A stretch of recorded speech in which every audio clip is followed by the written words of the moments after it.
Have you ever felt like you were wrestling with something bigger than yourself? A fear, a past mistake, or maybe even a question you couldn't answer. Tonight, let's step back in time to a lonely riverbank and witness one of the most mysterious and powerful encounters ever recorded. This is the story of Jacob.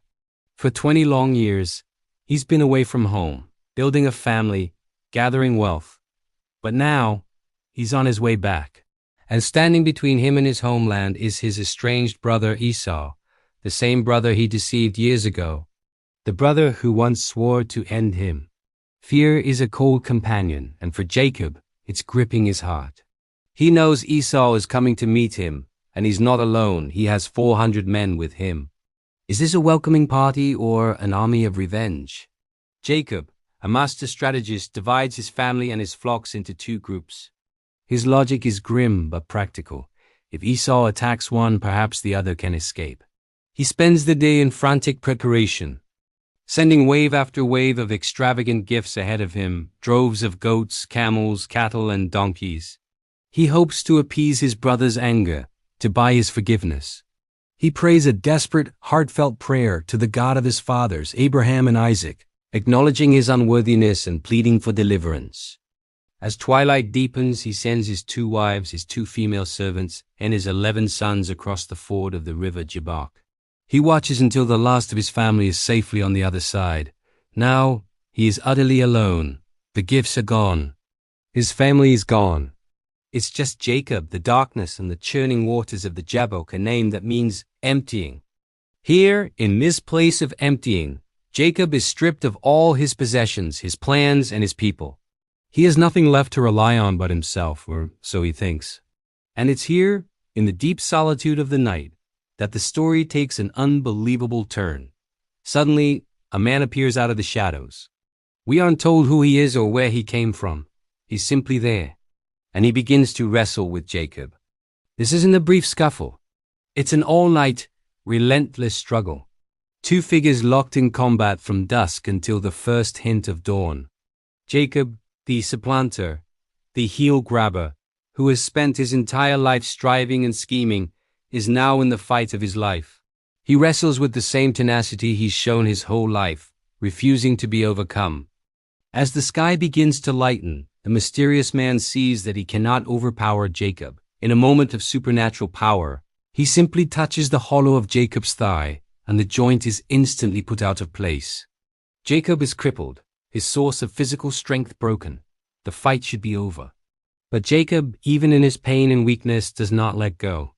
He clings to his opponent. The man says, "Let me go, for the day breaketh." But Jacob, gasping, holding on with everything he has left, says, "I will not let thee go, except thou bless me." He realizes this is no ordinary man. In his moment of greatest weakness, Jacob's perspective shifts. He is no longer fighting against this man. He is clinging to him for a blessing. The man asks him a simple yet profound question, "What is thy name?" And for the first time perhaps in his entire life, Jacob answers honestly, without a trick or a disguise. "Jacob," he says. He admits who he is. The deceiver, the manipulator, the heel grabber. In that raw moment of confession, everything changes. The man replies, "Thy name shall be called no more Jacob, but Israel. For as a prince hast thou power with God and with men, and hast prevailed." Israel. It means he strives with God, or God strives. Jacob's very identity is transformed. He entered the night as a man running from his past, and he will limp into the dawn as a prince who has power with God. Jacob, now Israel, asks, "Tell me, I pray thee, thy name." But the stranger simply says, "Why is it that thou dost ask after my name?" And there, on the riverbank, he blessed him. Jacob knew. He calls the place Peniel, meaning the face of God. For he says, "I have seen God face to face, and my life is preserved." As the sun rises, Jacob Israel limps away from Jabbok. He is wounded, but he is also blessed. He is physically weaker, but spiritually stronger than ever before. The fear of Esau is overshadowed by the awe of having encountered God. He is a changed man, walking into his future not with the swagger of a schemer, but with the humble limp of one who has wrestled with the Almighty and been forever marked by it.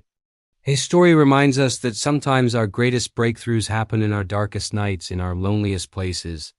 It's when we are emptied of our own strength that we can truly cling to God and find our true identity not in what we can do, but in who He is. Thank you for watching. If this story resonated with you, please like, share, and subscribe for more content that explores the depths of faith. See you next time.